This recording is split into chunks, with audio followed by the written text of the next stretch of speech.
হরে কৃষ্ণ। স্বাগত বন্ধুরা।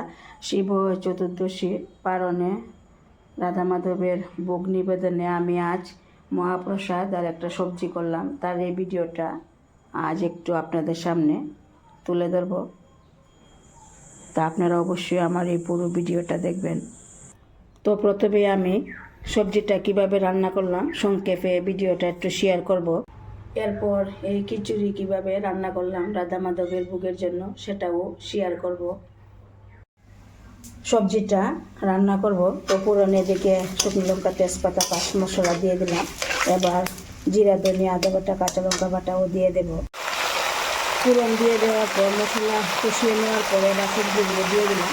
এবার খুব ভালোভাবে নেড়ে চেড়ে এখানে ঢাকা দিয়ে রাখবো। আর এখানে 10 থেকে 15 মিনিট সবজিটা রান্না করতে হবে, আর একদম অল্প আছে রান্না করতে হবে। এবার ঢাকা দিয়ে রাখলাম সবজিগুলো সেদ্ধ দেওয়ার জন্য।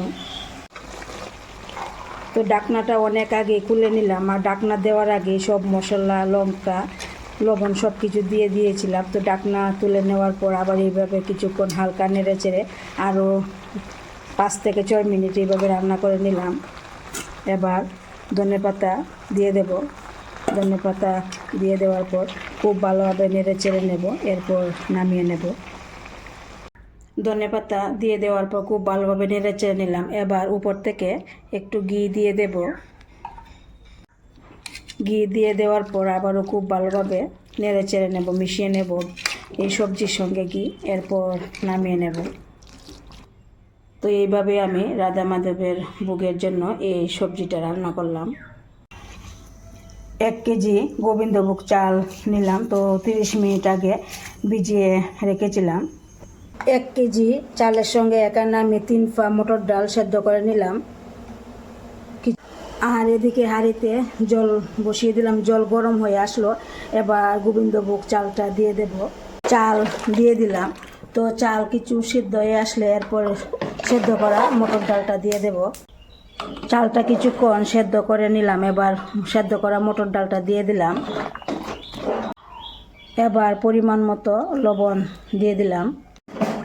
লবণ দিয়ে দেওয়ার পর হালকা নেড়ে চেড়ে দিতে হবে। আর এখানে 15 থেকে 20 মিনিট রান্নাটা করতে হবে। এবার অল্প কিছুটা কাঁচা লঙ্কা কুচি দিয়ে দিলাম। তো পুরনে আবার কিছুটা দেব। তো এবার হালকা কিছু নেড়ে দিতে হবে। 15 থেকে 20 মিনিট রান্না হয়ে গেল। তো এবার এই যে আদার পেস্টের রসটা আমি এইভাবে সবসময় দিয়ে দিই। এবার কিছুক্ষণ নেড়ে চেড়ে দিতে হবে। তো এবার কিন্তু রান্নাটা প্রায় শেষের পথে। তো এবার আর কিছুক্ষণ রান্না করে নেব, এরপর পুরনটা দিয়ে দেব। পুরন দেওয়ার আগে কিছু পরিমাণে বাদাম দিয়ে দিলাম। বাদাম দিয়ে দেওয়ার পর নেড়ে চেড়ে দিতে হবে। আর এখানে হলুদটাও কিন্তু আমি দিয়ে দিলাম। তো এবার নামিয়ে নেব, এরপর পুরনটা দিয়ে দেব। এবার খিচুড়ির পুরনটা রেডি করে নিলাম। শুকনো লঙ্কা দিলাম, তেজপাতা, 5 মশলা, জিরা, ধনিয়া, আদা বাটা, আর এখানে নারিকেলও কোড়া দিলাম। তো এবার খিচুড়ির মধ্যে দিয়ে দেব।